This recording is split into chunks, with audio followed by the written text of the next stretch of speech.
朋友嚇，我哋咧今年係第3屆搞呢個星星運動會嘅，咁咧希望大家嚟緊咧未來嘅日子咧有需要有錢出錢，有力出力支持一啲 SEN 嘅家庭同埋佢哋嘅小朋友。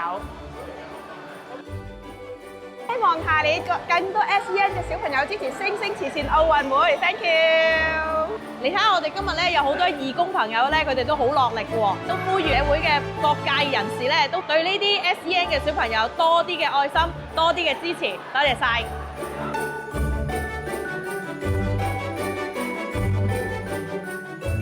只要佢哋唔覺得自己同其他人唔一樣嘅話，就可以發揮到佢哋所長。我覺得今日個活動好好嗰個位咧，就係我哋可以玩好多唔同類型嘅活動啦，咁佢哋都好樂在其中去玩每一項嘅運動咯。呢啲活動都可以幫到小朋友佢哋發展身體唔同肌肉嘅部分啦，所以係一個好有意義嘅活動。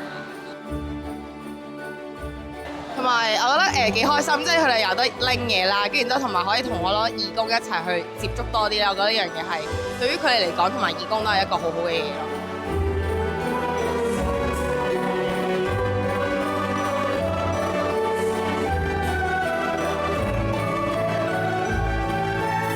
作為一個企業家，或點樣可以貢獻翻佢哋就係我哋搞多啲唔同嘅活動啦，希望佢哋可以融入社會啦。另一邊廂就係可唔可以透過我哋中小企嘅人咧，可以俾多啲援助呢啲家庭，令到佢哋容易啲得到一啲支援咯。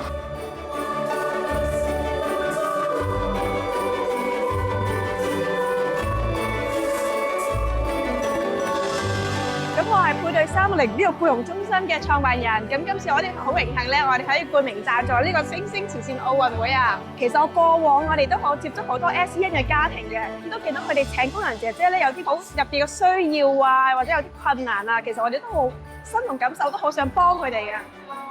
我諗我哋會揾更多其他唔同嘅贊助商、唔同更加嘅商界一齊支持 SEN 嘅小朋友啊。